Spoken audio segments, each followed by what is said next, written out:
Baik anak-anak, Ustazah awali dulu ya. Bismillahirrahmanirrahim. Assalamualaikum warahmatullahi wabarakatuh. Bagaimana kabar kalian anak-anak? Ustazah berharap semuanya sehat semua ya, dan yang sakit pun segera diberi kesembuhan.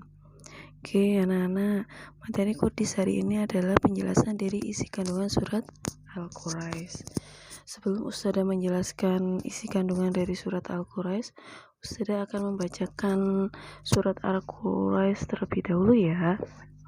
Oke, bismillahirrahmanirrahim.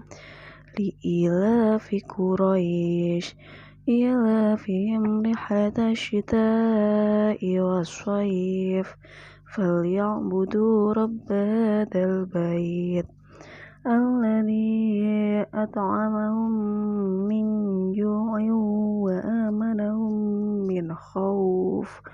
Shadaqallahul adzim. Oke, Ustazah mau menjelaskan sedikit tentang surat Al-Quraisy ya.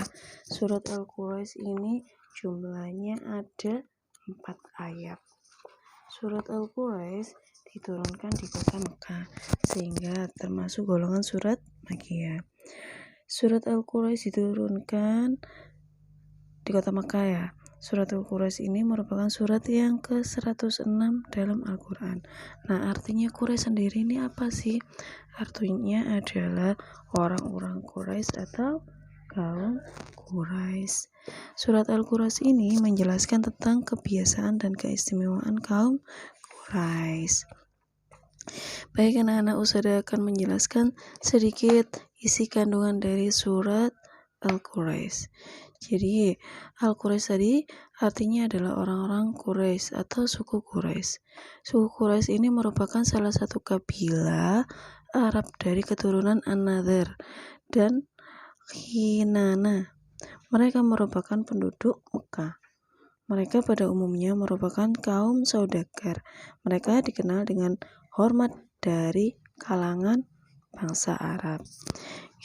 Salah satu kebiasaan kaum Quraisy ini suka melakukan perjalanan. Nah, dalam perjalanan tersebut mereka mendapatkan jaminan dari penguasa negeri-negeri yang mereka lalui. Nah, kebiasaan mereka di musim dingin, kaum Quraisy ini sering sekali pergi ke kota Yaman. Untuk apa? Mereka ke kota Yaman untuk mengambil barang dagangan berupa kain sutra, barang pecah belah, rempah-rempah, dan kapur barus. Yaitu untuk apa? Untuk dijual ke Syam pada musim panas. Nah, mereka kan jalan-jalannya pada musim dingin. Kemudian di musim panas barulah mereka menjual apa yang mereka beli di musim dingin.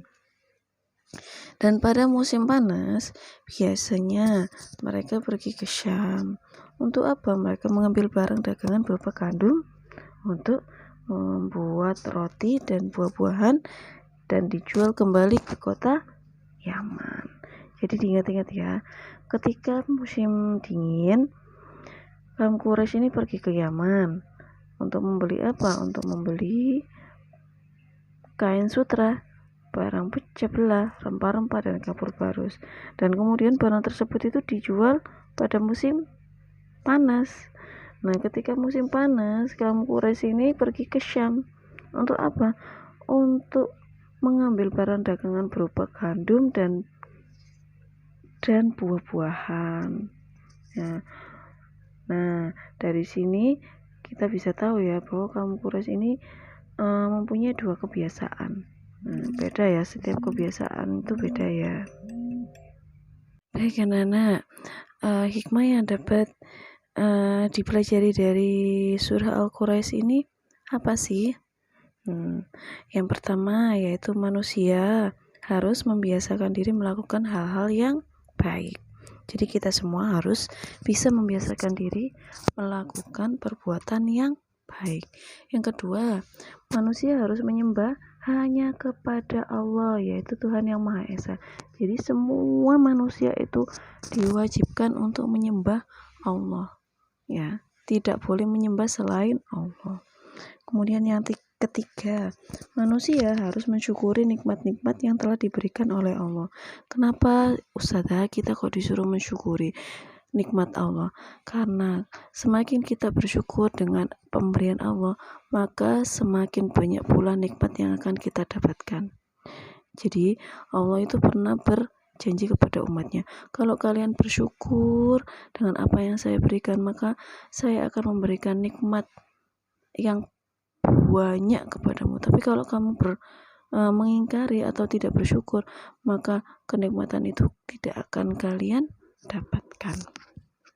Yang terakhir, manusia harus memanfaatkan nikmat-nikmat Allah untuk kebaikan. Jadi kalau kita sudah mendapatkan nikmat Allah, maka gunakanlah nikmat tersebut untuk hal-hal yang baik. Contohnya, kalau kita sudah kalau Allah sudah memberikan kecukupan hidup kepada kita, maka gunakanlah untuk hal-hal yang baik.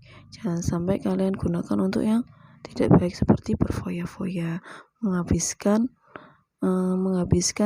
harta yang kita dapatkan dengan cara yang kurang baik. Nah, cara yang baik bagaimana?